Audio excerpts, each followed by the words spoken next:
l'assurance que nous ne combattons pas en vain. Alléluia. Ce sont des clés que nous venons pas seulement prier le vendredi, mais nous venons prendre aussi des clés. Et ça, c'est très important. Vous savez, demain, tu te trouveras en face d'une situation, une circonstance, tu seras seul, tu auras au moins des trousseaux de clés pour savoir comment, par la prière, ouvrir certains domaines. C'est ça les clés. Alléluia. Ça veut dire comment combattre dans tel domaine, dans telle situation, dans telle circonstance. Amen. Alléluia. Donc, la Bible nous dit dans le livre des Hébreux, le chapitre 11 et le verset 1. Or, la foi est une ferme assurance des choses qu'on espère, une démonstration de celles qu'on ne voit pas. Alléluia.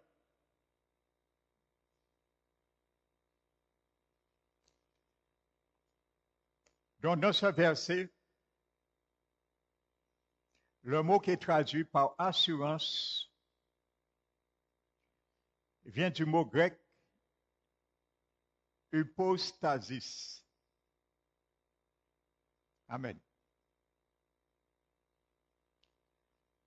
Et ce terme est employé, ou plutôt était employé, pour un titre de propriété. Amen. Le mot hypostasis dans le grec, c'est un mot qu'on utilisait pour définir le titre d'une propriété. Vous savez, quand vous faites une maison, vous achetez une maison, vous construisez une maison, pour que légalement, qu'il y ait une traçabilité, que cette maison, ce bien vous appartient, on appelle ça, on vous donne un titre de propriété. Amen. Donc, c'est ça que ça veut dire ce mot assurance. Amen. Donc, la foi biblique nous fait consister à savoir avec certitude du fond de nos cœurs que nous possédons ce que nous avons demandé à Dieu avec la même certitude qu'un titre de propriété prouve que tel et tel bien nous appartient. Amen. Donc, ça veut dire, quand tu demandes quelque chose par la foi, considère que tu as aussi l'assurance à 100% que ce que tu as demandé t'appartient et tu l'auras. Ça t'appartient, un titre de propriété. Ça veut dire, quand tu pries, mon frère, ma soeur, dans une promesse de Dieu, c'est un titre de propriété. Comme si tu allais acheter une maison, un terrain, tu as payé, ça t'appartient légalement. C'est ça que ça veut dire. Amen. Ça, c'est une dimension de la foi. Amen. Maintenant, le mot qui est traduit toujours dans ce verset, une démonstration de celle qu'on ne voit pas. Amen. Le mot démonstration, qui vient du mot grec elenchos, signifie la preuve des accusations. Vous savez, ce mot elencho veut dire, signifie des preuves, la preuve des accusations portées dans un procès,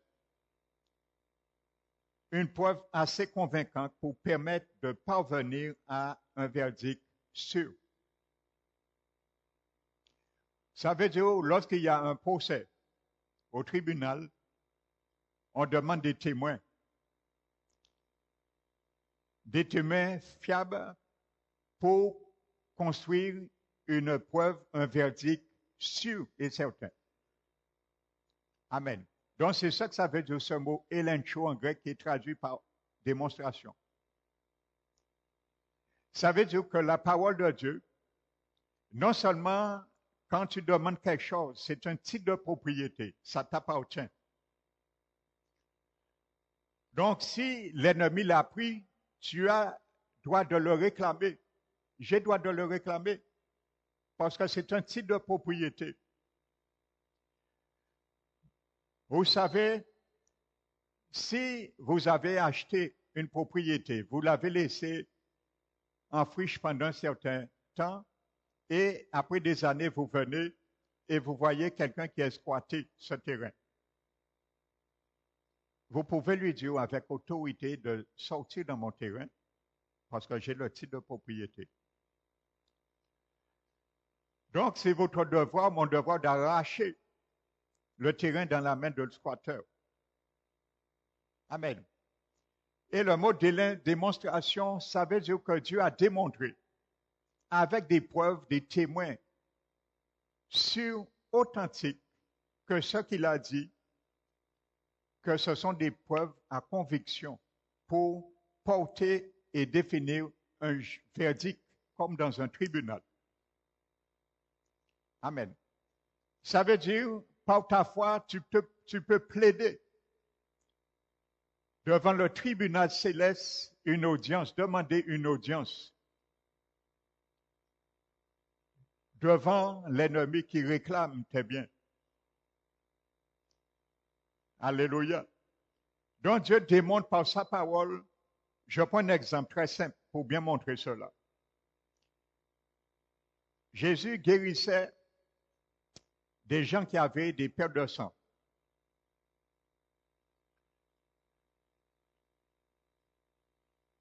Aujourd'hui, quelqu'un est malade. La personne a une perte de sang et cette personne prie à Dieu et met sa foi. La foi est une pleine assurance. Ça veut dire que la personne doit comprendre et doit savoir que la guérison de cette perte de sang l'appartient comme un titre de propriété. Il ne peut douter parce qu'il y a des preuves qui ont établi un verdict certain que ça se fera. Et ça nous appartient parce qu'on lit dans la Bible que Jésus a guéri des gens qui avaient des pertes de sang. La démonstration est faite, le verdict, il y a des témoins. Donc on ne peut douter. Donc c'est ça qu'il faut comprendre, frères et sœurs. La Bible dit que toutes tes paroles sont pures, éternelles. Toutes tes paroles sont pures. Éprouvées comme l'argent au creuset de la terre, et 7 fois épurées. La parole de Dieu, elle a été éprouvée comme l'argent creuset. Creuset veut dire lorsqu'on mettait au feu en fusion et on recueillait. Alléluia. Après la fusion, on le recueillait, c'est le creuset, ça s'appelle le creuset. 7 fois épuré. Ça veut dire à travers l'épreuve de feu, la parole a été épurée. Il n'y a aucun scorie dedans. Tout est parfait. Si Dieu nous promet ça, ça se fera, mon frère, ma soeur. Alléluia. Amen.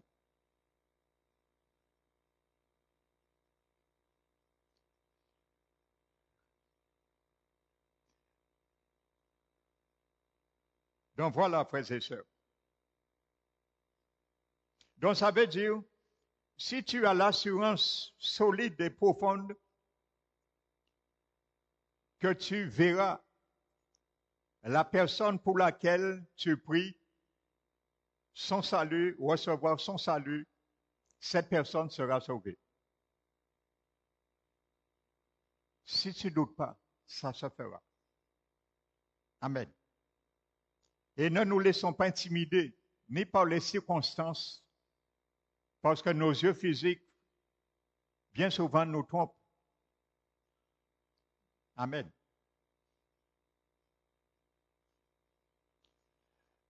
Vous savez, ce que la Bible appelle la foi, ce n'est pas une dimension que nous avons et qui s'arrête. Notre foi doit grandir et aller en accroissement, comme une semence. Amen. Jésus a enseigné que la foi, notre foi, est comme un grain de moutarde. Vous savez, la plus petite semence qui existe dans le monde, c'est la graine de moutarde. Jésus a illustré cela. Il n'a pas voulu dire que notre foi doit rester petit comme une graine de moutarde, mais doit aller à partir de la plus petite mesure de foi, mais aller en accroissement jusqu'à devenir un gros arbre. Donc, vous voyez, entre la semence minime et un arbre, il y a quand même un processus. Parce que lorsqu'on met une semence à terre, ça ne devient pas un arbre du jour au lendemain. Donc Jésus définissait l'accroissement de la foi. Donc ça se cultive. Mais comment cultiver la foi? Avec les épreuves, avec la mise en pratique et les épreuves que nous devons éprouver aussi la parole de Dieu. Parce que Dieu nous dit de l'éprouver. Amen. Regardez ce que Dieu a dit dans la bouche de Malachie. Il a dit, mettez-moi l'épreuve. Et veillez si je ne pas les écrits des cieux. Et je peux vous garantir, moi le premier témoin de cette parole de Malachie, aucune personne qui donne leur dîme à l'Éternel ne peut dire que Dieu n'ouvre pas les écrits des cieux. Parce que Dieu aurait menti. Il a dit, mettez-moi l'épreuve sur cet aspect et vous verrez si Dieu est menteur. Amen. Alléluia. Vous verrez si vous n'ouvrez pas les écluses des cieux. Je partageais hier avec mon cousin. Justement, je lui parlais et je lui donnais un témoignage d'un collègue qui était un adventiste, chef d'entreprise. Et un jour, je discutais avec lui, parce qu'il était aussi un fournisseur de l'entreprise où je travaillais avant. Et il m'avait fait un aveu, il m'avait dit, on discutait un peu sur la dîme, je crois, ce jour-là. Et il m'a dit, il me donne un témoignage. Il m'a dit, certes, il donne toujours sa dîme. Je n'avais pas prévu de cela, mais ça me vient pour un témoignage de la foi. Mais il m'a dit, un chef d'entreprise, hein, il m'a dit, en plus de la dîme, ce n'est pas que la Bible demandait, mais c'est lui qui a décidé ça. Ça, c'est son choix avec son Dieu. Il a dit, chaque année, il a fait un vœu à l'Éternel. Son premier salaire, pas dîme, mais salaire, chaque premier mois de l'année, il donnait à l'Éternel son premier salaire. Total. Ça veut dire s'il touchait 5 000 €, il donnait le Seigneur en tant qu'offrande de sacrifice. On appelle ça dans la Bible des sacrifices de prémices. Donc, il a fait. Ce n'est pas que la Bible nous demande, mais il a fait. Et il m'a dit un jour que vraiment le Seigneur est celui qui, comme il dit, il n'est pas infidèle pour nous bénir. Et il m'a dit un jour, il y avait une dame qu'il connaissait, une dame très âgée, mais il avait l'habitude de visiter cette femme comme sa mère, porter aide, tout ça. Et un jour, la dame lui dit, tu sais, un tel, je vais bientôt partir, je suis âgé en âge, je n'ai pas de mari, je suis veuve, je n'ai pas de progéniture, je n'ai aucun enfant, je n'ai pas de petits-enfants. Mais comme toi, je considère que tu es un fils pour moi. L'hospitalité que tu me faisais, je te donne tous mes biens. Vous savez, il m'a dit, effectivement, cette femme est partie, la dame lui a signé, il lui a donné tous ses terrains. Il m'a dit, il était embarrassé avec des terrains, des hectares de terrain. Et il m'a dit, il est embarrassé avec des terrains. Amen. Alléluia. Mettez-moi à l'épreuve. C'est Dieu qui l'a dit. Mettez-moi à l'épreuve. Ça, c'est au niveau de la dîme. Mais dans toutes les paroles de Dieu, prends une promesse de Dieu. Il t'a fait à tes enfants et mets l'Éternel à l'épreuve. Amen. Tu verras, le Seigneur n'est pas menteur.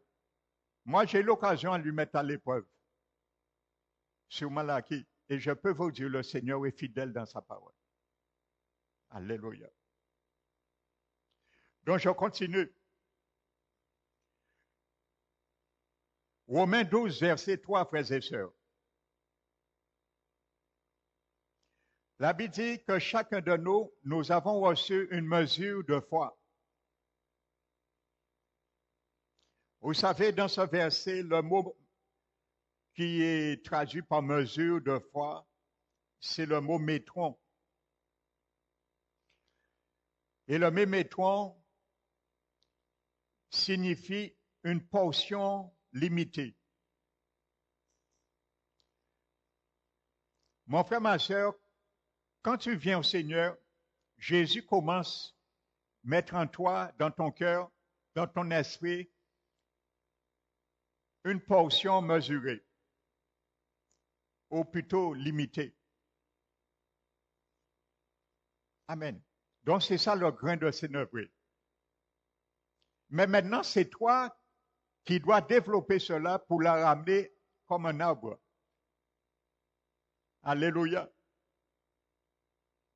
Et Romains 1,17 déclare que notre foi doit se développer et grandir. Maintenant, dans 2 Thessaloniciens chapitre 1, verset 3, Paul dit aux Thessaloniques, à l'église de Thessalonique, que votre foi augmente. Amen. Vous voyez, la mesure, le métron, la mesure limitée doit augmenter. Et Paul se réjouit des chrétiens de Thessalonique parce qu'ils ont fait de sorte à cultiver et arroser cette foi dans leur vie. Et Paul dit que votre foi augmente. Et vous savez, le mot grec qui est traduit par augmenter dans ce verset, c'est le mot hyperosano. Ça signifie croître davantage que l'ordinaire. Vous voyez? Votre foi, Paul dit, votre foi croître favorablement. Amen. Davantage que d'ordinaire. Donc, il y a un processus, il y a un accroissement. C'est pour ça qu'il y a certaines personnes, vous savez, ils sont habitués à cultiver leur foi. Ils arrivent à mettre leur foi parfois d'une façon très simple, comme un enfant. Amen. Vous savez, il y avait une jeune fille un dimanche qui était venue, elle était assise là, une adolescente.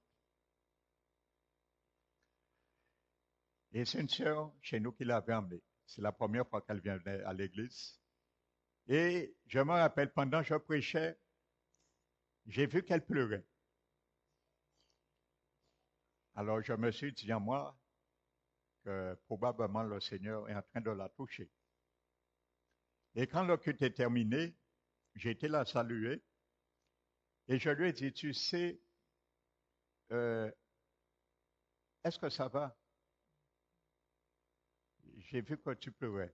Je lui ai dit ça. Elle m'a dit oui, pendant le message, j'avais très, très, très, très mal. Je souffrais énormément. Et je lui ai dit, est-ce que tu es venu avec cette douleur ici? Il m'a dit oui. Et elle m'a dit longtemps qu'elle souffre de ça. Une douleur à l'intérieur de son ventre. Elle souffre vraiment de cela. Alors je lui ai dit, est-ce que tu veux que je prie pour toi? Et elle a regardé la sœur qui l'a ramenée. Et la sœur lui a dit, mais le pasteur t'a demandé, si tu veux prier pour toi, pourquoi tu me regardes? Mais après, je vais vous dire pourquoi elle a regardé la sœur. Alors, je lui ai dit, tu peux rester assis, je vais prier pour toi. Mets ta foi, simplement. Et j'ai prié pour elle et j'ai ordonné que cette douleur s'en aille. Et vous savez, quand j'ai terminé de prier, je lui ai dit, la douleur est partie, je l'ai vue. La douleur est partie. Et elles sont parties. Et lorsqu'elle est partie, la sœur m'a appelé après, elle m'a dit, pasteur, quand tu as prié pour cette fille, lorsque nous sommes partis, pendant qu'elle sort dans la salle, elle est en train de tâter tout son corps. Et elle dit à la sœur joyeusement, en souriant, mais où est la douleur? Je la vois plus, je la sens plus, elle est partie. La douleur est partie. Alors la sœur lui dit, mais la douleur est partie. Le pasteur t'a dit que la douleur est partie. Et elle a été guérie instantanément, totalement. Et vous savez, lorsqu'elle est rentrée chez elle, la sœur m'a dit, elle est rentrée chez elle, elle a témoigné à sa mère cela.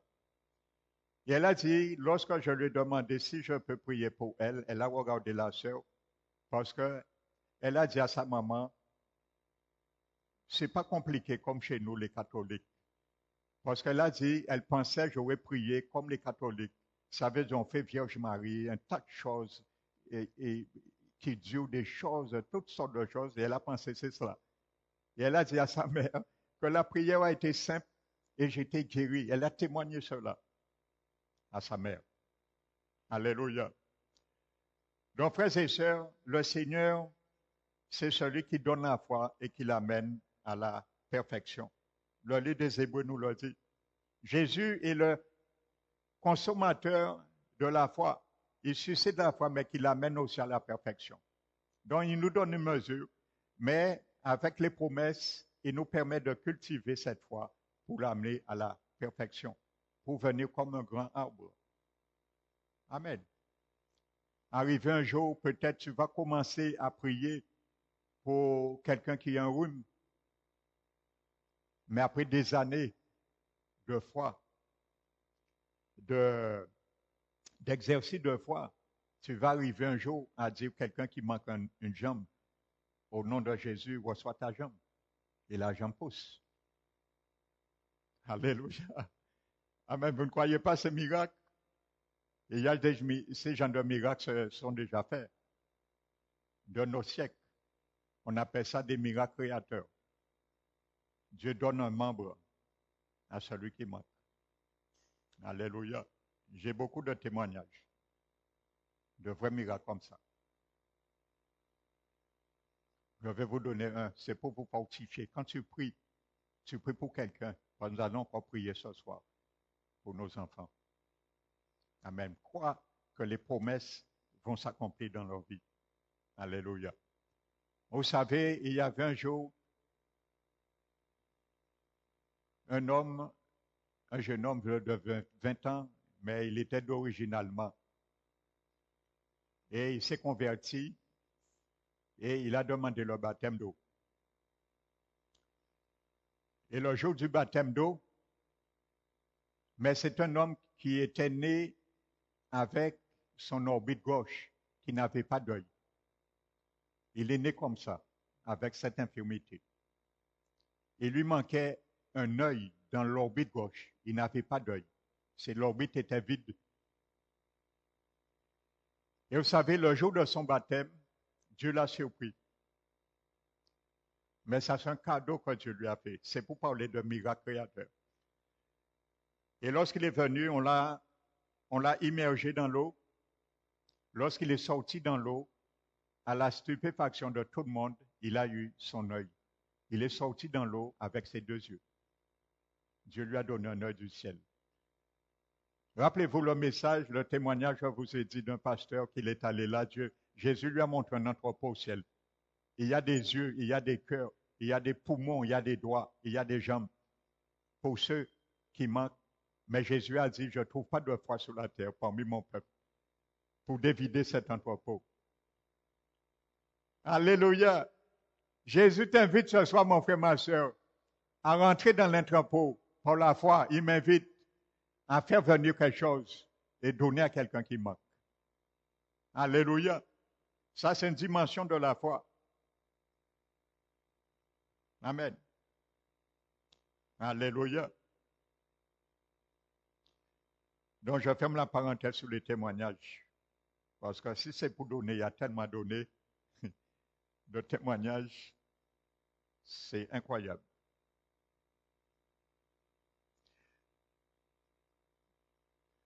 Dans la Bible, dans Romains chapitre 4, verset 21,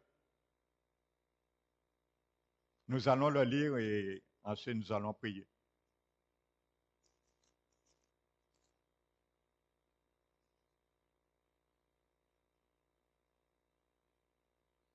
Verset 21, en parlant d'Abraham, et ayant la pleine conviction que ce qu'il promet, il peut aussi l'accomplir. Amen. C'était la foi d'Abraham. L'expression pleine conviction, pleinement convaincu,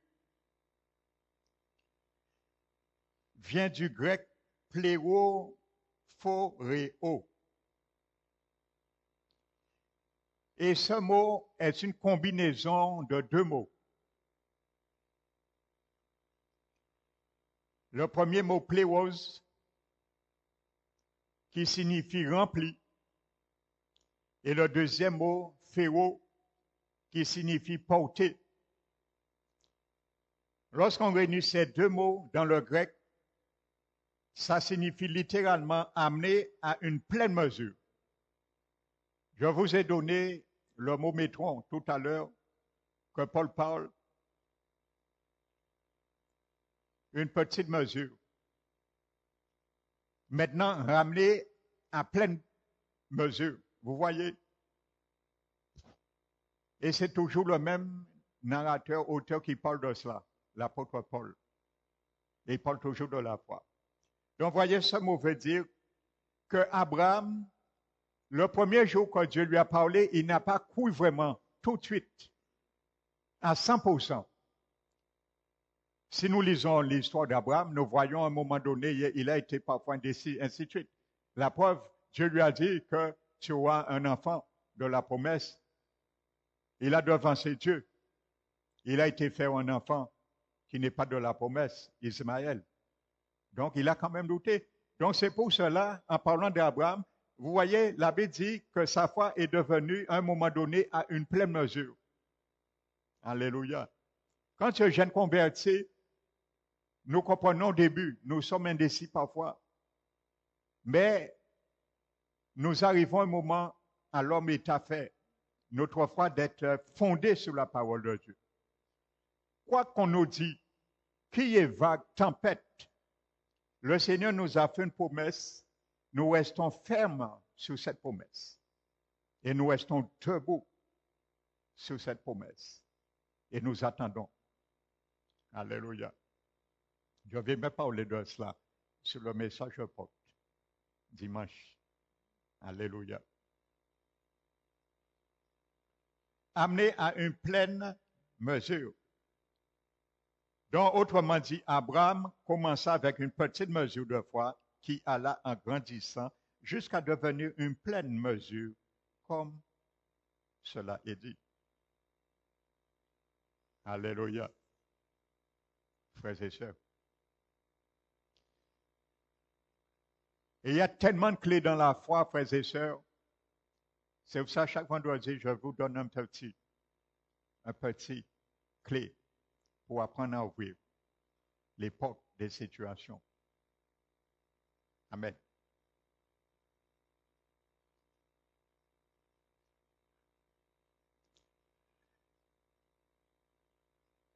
C'est pour ça l'apôtre Paul, il priait et bénissait,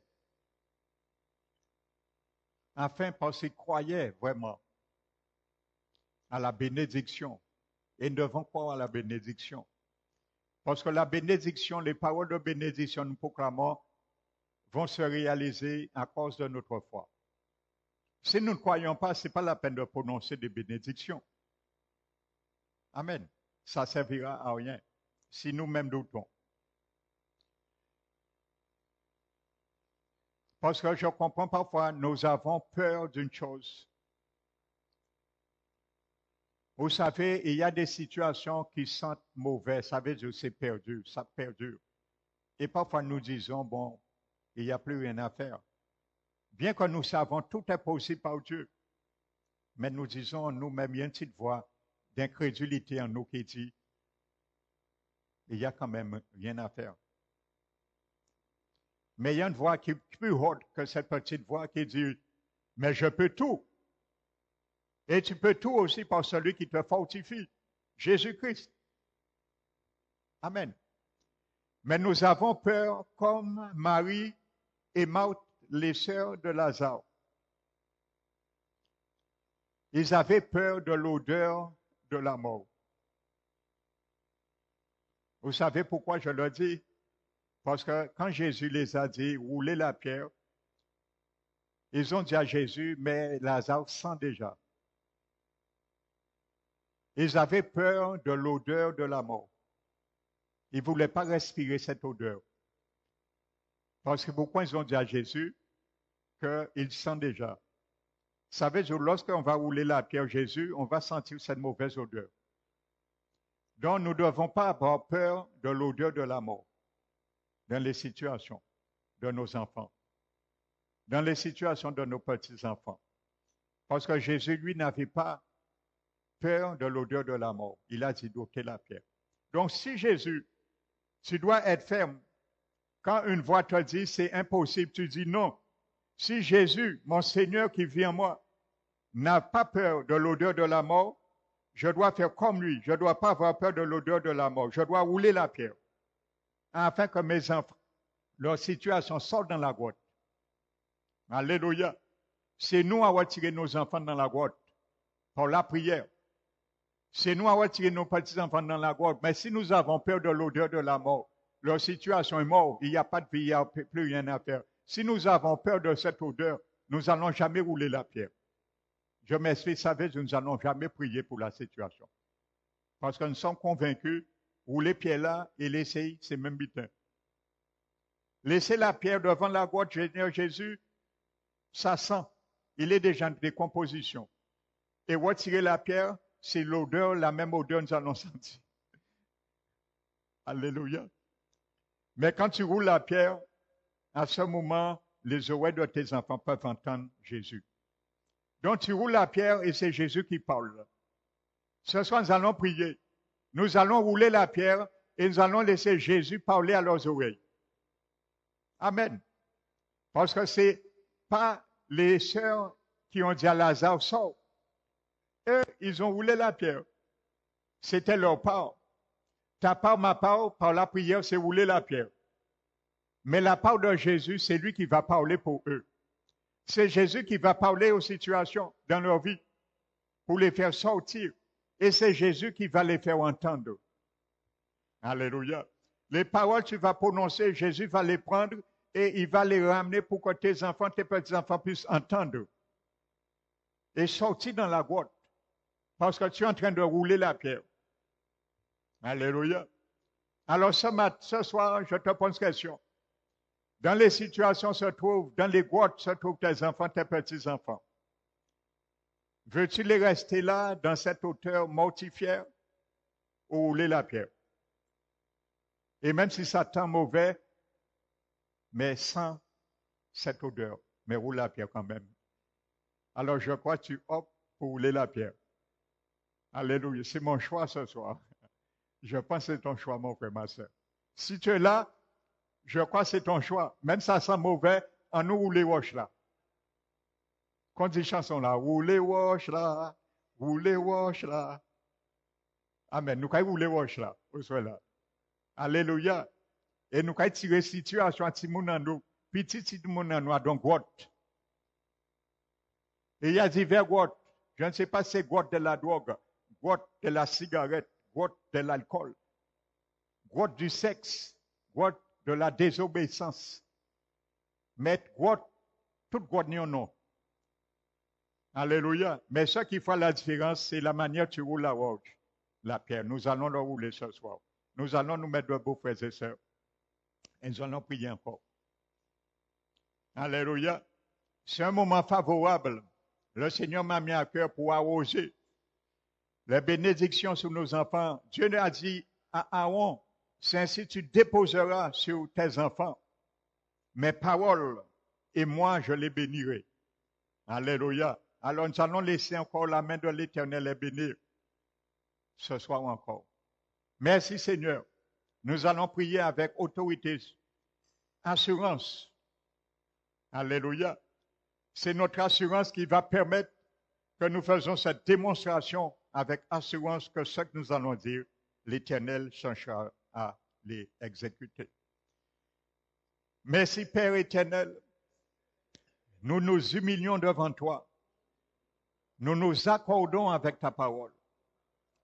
Car notre foi, tu as mis en nous, elle était une petite mesure, comme un grain de moutarde.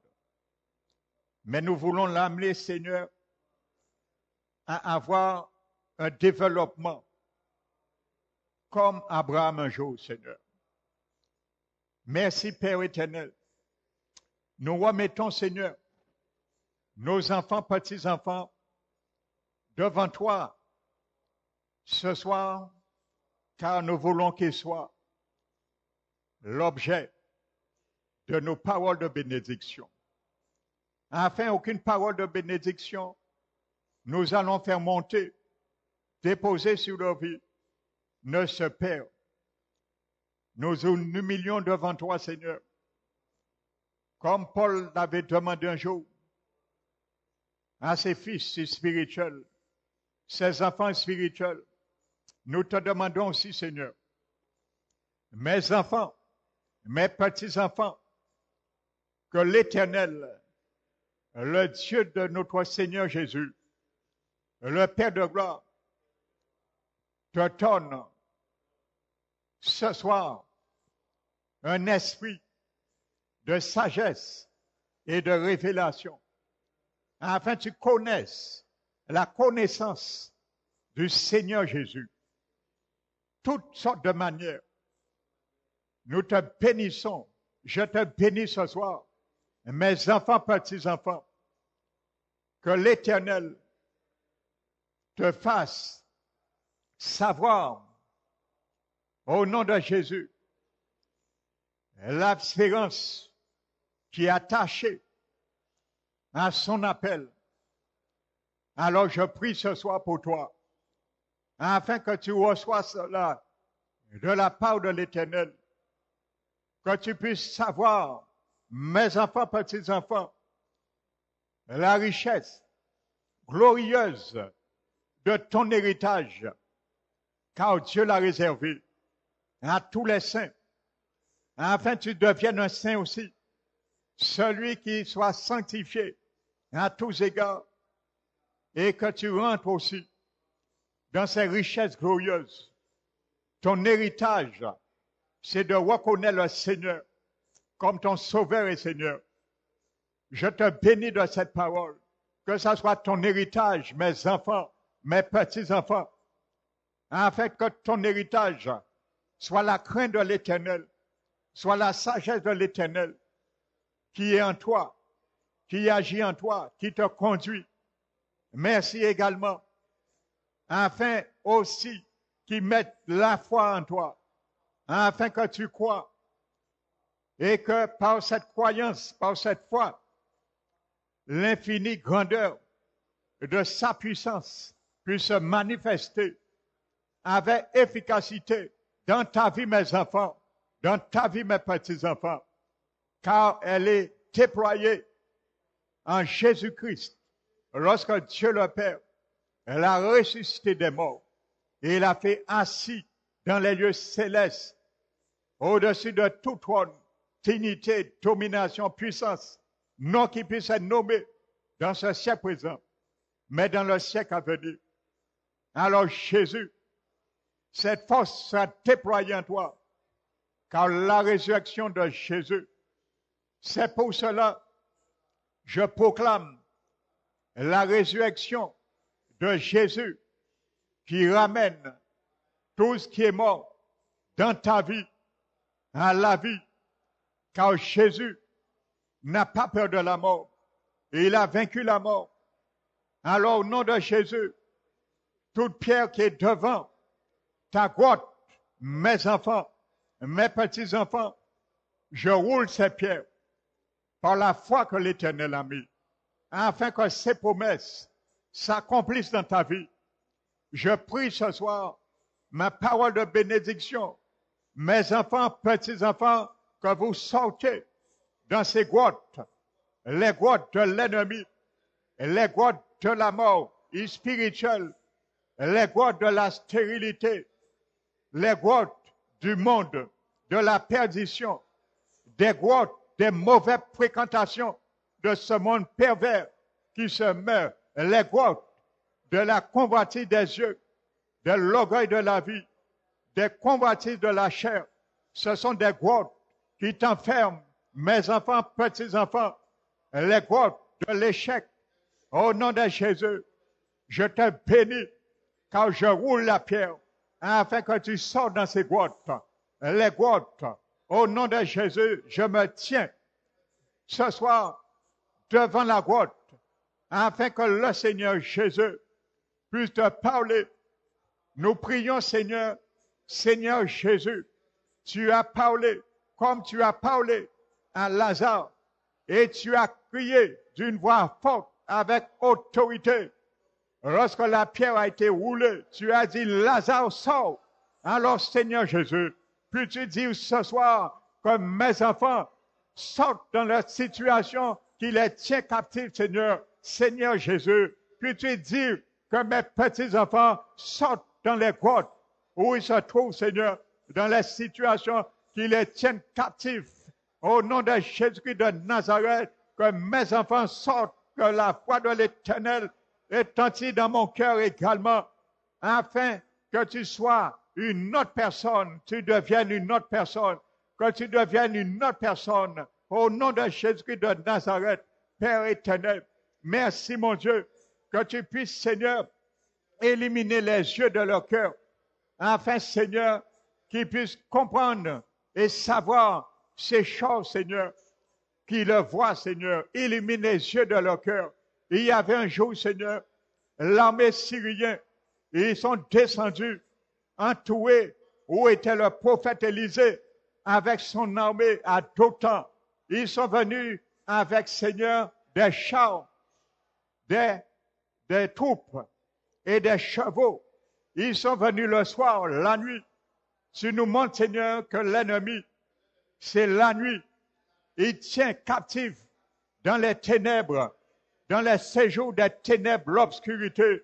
Mais au nom de Jésus-Christ, ce soir, je déclare que même si les ténèbres ont couvert la terre et l'obscurité, les peuples, mais sur toi, mes enfants, sur toi, mes petits-enfants, se lève l'Éternel. Et sur toi, sa gloire apparaît. Au nom de Jésus, lorsque les ténèbres viennent, mais la gloire de l'Éternel sera sur toi. Lorsque l'obscurité viendra, l'Éternel sera sur toi avec sa lumière afin de t'éclairer. Car il y avait le serviteur de Élisée, Géasi.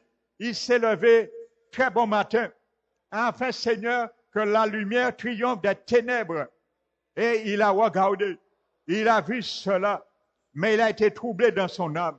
Et le prophète Élisée lui a dit, ne crains pas, celui qui est avec nous, ceux qui sont avec nous sont plus grand nombre que ceux qui sont avec eux, parce qu'il avait déjà l'assurance, la révélation. Père éternel, en tant que parent, tu nous as déjà donné la révélation pour eux, mais nos enfants, nos petits-enfants, ils ne savent pas encore toute la révélation, particulièrement ceux et celles qui ne sont pas dans l'Église, particulièrement ceux et celles qui ont déserté l'Église après avoir connu, Père éternel, ta vérité. Mais nous plaidons ta grâce ce soir, qu'ils ne sont pas perdus. Tu iras la rattraper, car tu parleras à leur grotte, Seigneur Jésus. C'est notre assurance, Seigneur, nous espérance. Alors, Seigneur, nous voulons, Seigneur, prier également à te dire, mon Dieu, comme Élisée a dit à l'Éternel, ouvre les yeux de Géasi. Seigneur, ouvre leurs yeux, afin qu'ils voient, Seigneur, il y a des chars de feu, il y a des chevaux et des chars de feu qui entourent d'autant.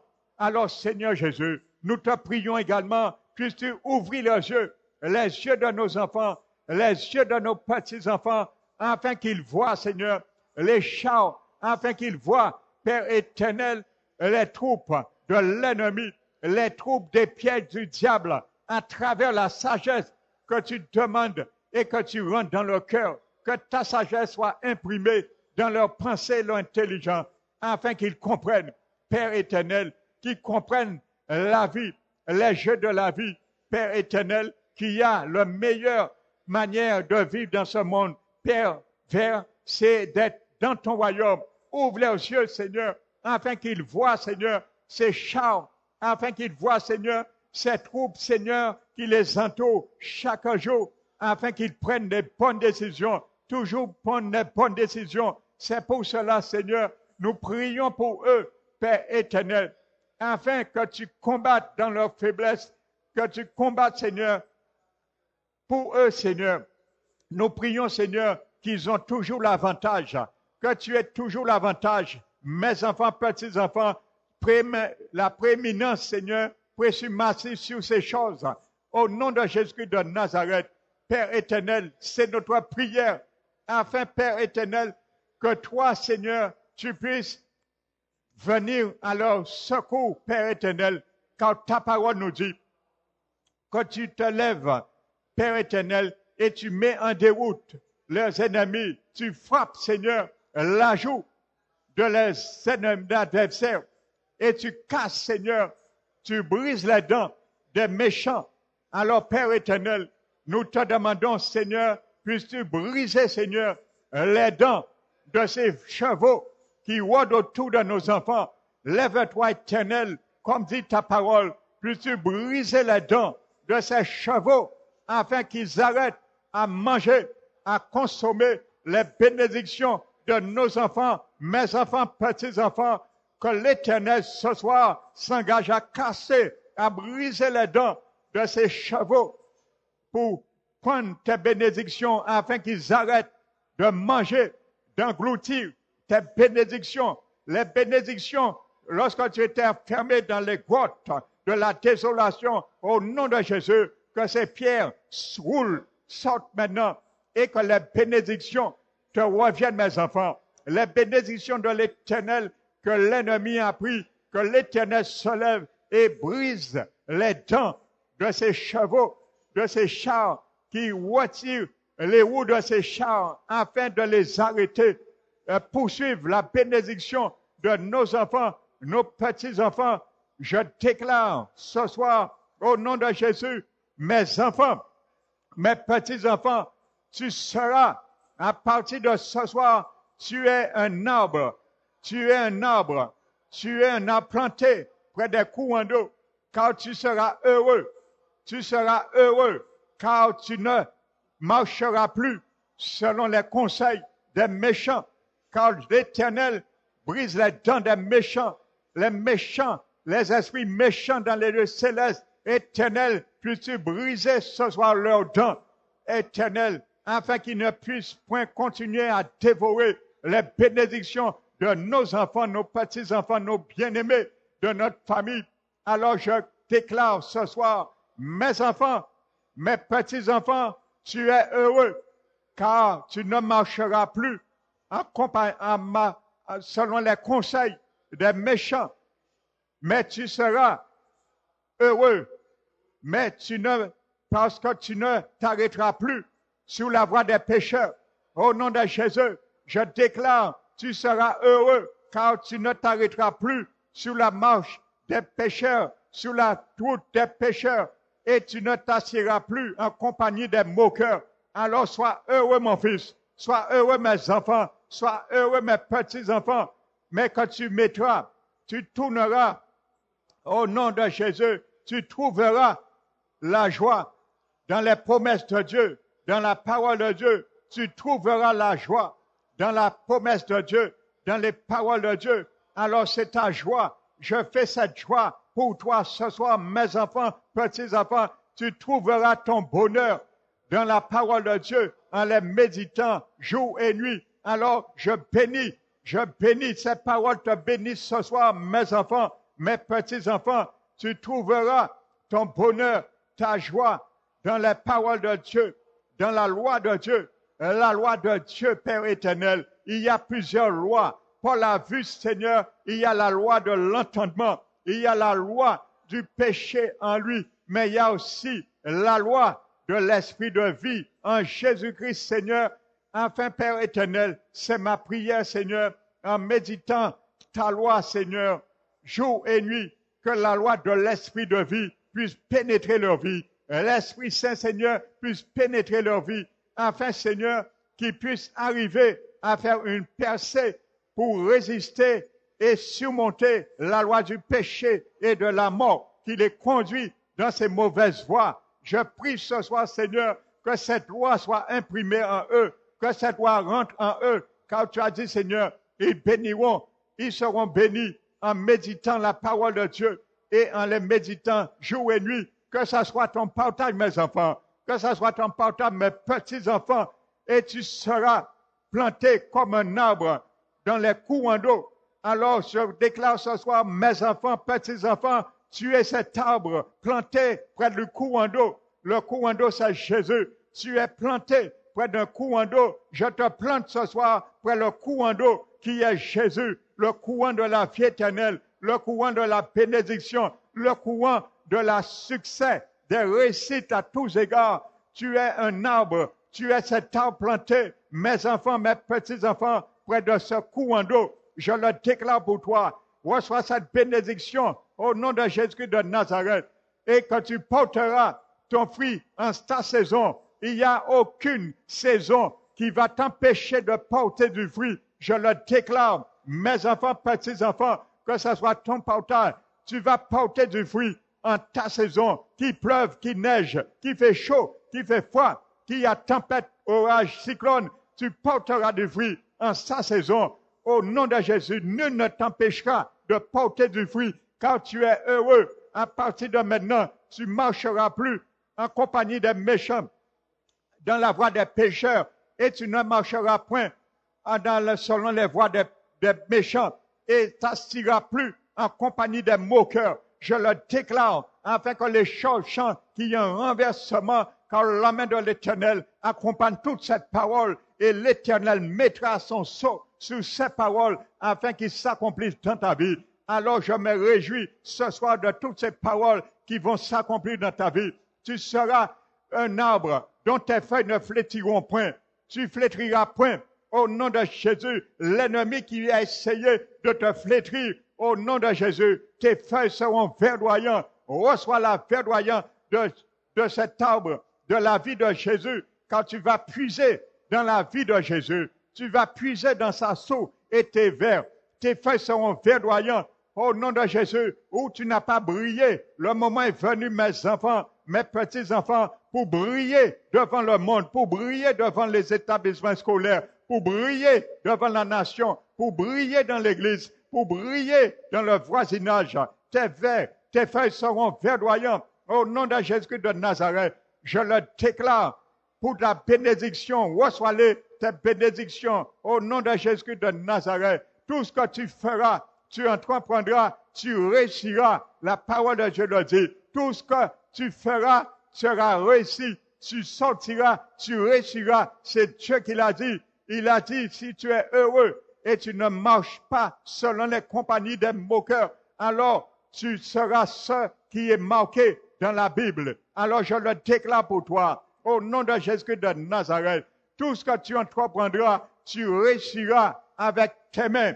Tu réussiras. Alors le moment de réussir est venu. C'est l'année de réussite pour toi. Tu réussiras dans tes examens. Je le déclare au nom de Jésus. Tu réussiras dans ton parcours au nom de Jésus. Tu réussiras dans ton pèlerinage terrestre au nom de Jésus. Tu parviendras à la vie éternelle afin que tes yeux de ton cœur soient éclairés et que tu passes des ténèbres à la lumière. C'est ton héritage. L'héritage que Dieu a réservé à tous les saints. tu sortiras dans les ténèbres, tu passeras de ténèbres à la lumière et tu recevras le Seigneur Jésus par la foi. Au nom de Jésus de Nazareth, c'est ma prière. Car la parole de Dieu dit que Dieu connaît, il n'est pas ainsi pour les méchants, car Dieu connaît la voie des justes, mais la voie des méchants mène à la ruine. Alors c'est pour cela, tu ne dois pas être dans le camp des méchants, ça mène à la ruine, mais tu dois être, mes enfants, petits-enfants, dans le camp des justes, car l'Éternel est là. Mais nous savons que les méchants tirent le glaive, ils tirent le glaive, ils tendent leur arc pour faire tomber les malheureux et les indigents et pour couper, égorger ceux dont leur voie est droite. Mais tu as dit, Éternel, que le glaive retourne dans le cœur et que toi tu brises l'arc. Au nom de Jésus, nous brisons l'arc. L'arc de toute parole. L'arc, c'est la langue. Nous brisons toute parole qui est sortie dans cet arc de l'ennemi à propos de mes enfants, à propos de mes petits-enfants. Nous brisons l'arc de l'ennemi et que le glaive retourne au camp de l'ennemi. Nous retournons le glaive dans le camp de l'ennemi. Nous retournons toute glaive qui est sortie dans l'arc de l'ennemi. Dans le royaume des ténèbres, nous retournons toute glaive qui a été lancée, pointée sur nos enfants. Les glaives de l'échec, nous retournons ce glaive dans le camp de l'ennemi. Au nom de Jésus, dans le royaume des ténèbres, de la méchanceté, nous retournons le glaive. Au nom de Jésus de Nazareth, nous retournons toute glaive de l'insuffisance. Au nom de Jésus de Nazareth, nous retournons toute glaive de l'échec. Au nom de Jésus de Nazareth, car l'échec ne vient pas de Dieu. Le Dieu de succès est avec mes enfants. Ils seront dans le succès, car ils sont plantés comme un arbre. Ils ont cet arbre planté près de ce courant d'eau qui est Jésus. Alors, au nom de Jésus de Nazareth, nous prions, Seigneur, pour eux. Nous prions, Seigneur, afin, Seigneur, que tu les fasses sortir, Père éternel, dans tout espace, Seigneur, dans tout environnement aride. Car c'est toi, Seigneur, qui rend la vie et qui fait germer dans le désert, Père éternel. Merci, Seigneur, de rendre nos vies flamboyantes, verdoyantes, Seigneur. Après l'échec, c'est le succès. Nous déclarons maintenant, le moment est venu, mes enfants, mes petits-enfants, pour passer à l'échec au succès. Le moment est venu, mes enfants, mes petits-enfants, pour passer à la malédiction, à la bénédiction. Le moment est venu, mes enfants, petits-enfants, pour passer maintenant à la précarité, à la prospérité. Le moment est venu. Merci, Père éternel. Nous t'élevons, nous te magnifions, nous te glorifions et que tu puisses, Seigneur, continuer à éclairer leur sentier, éclairer leur sentier. Permets, Seigneur, qu'ils puissent aimer ta parole, que tu puisses, Seigneur, ton Esprit Saint soit leur fil conducteur pour les ramener, Seigneur, à te chercher, mon Dieu, à t'invoquer et à te trouver. Pas te chercher sans te trouver, mais te chercher pour te trouver. Alors, Seigneur, qu'ils soient mes enfants, mes petits-enfants, que tu sois dans le rang de ceux qui cherchent l'Éternel, mais pour trouver l'Éternel.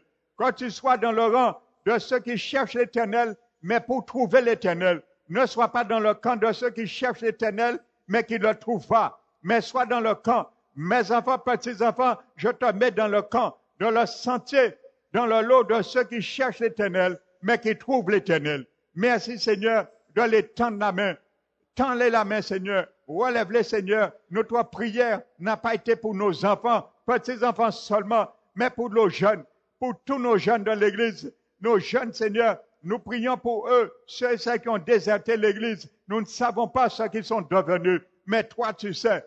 Ton regard est sur eux, que tes regards sont continués favorablement sur eux. Alors, Seigneur, où ils sont, va les chercher. Envoie tes anges, les rattraper, Seigneur, et les ramener, Seigneur, à la bergerie, dans ton pâturage, Seigneur, afin qu'ils reviennent à brouter l'herbe de la vie éternelle, l'herbe de la sanctification, qui retourne vers toi, Seigneur. C'est notre prière. Nous prions, Seigneur, pour tous les enfants, les petits-enfants, les jeunes de la Guadeloupe, même s'ils ne sont pas encore parmi ton peuple. Mais nous prions pour tous les jeunes, les enfants de la Guadeloupe, que tu puisses lever en Guadeloupe une armée de jeunes pour donner le témoignage de la Guadeloupe, que tu puisses faire les jeunes de la Guadeloupe, lever les jeunes comme un soldat pour témoigner la grâce de Jésus de Nazareth, Seigneur. Nous sommes dans les derniers temps, alors que tu puisses lever des jeunes de la Guadeloupe pour qu'ils puissent lever l'étendard, la bannière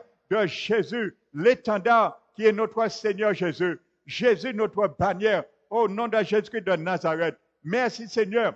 Nous avons l'assurance que ce que nous t'avons demandé, nous le verrons accompli pour nos enfants, nos petits-enfants, nos jeunes.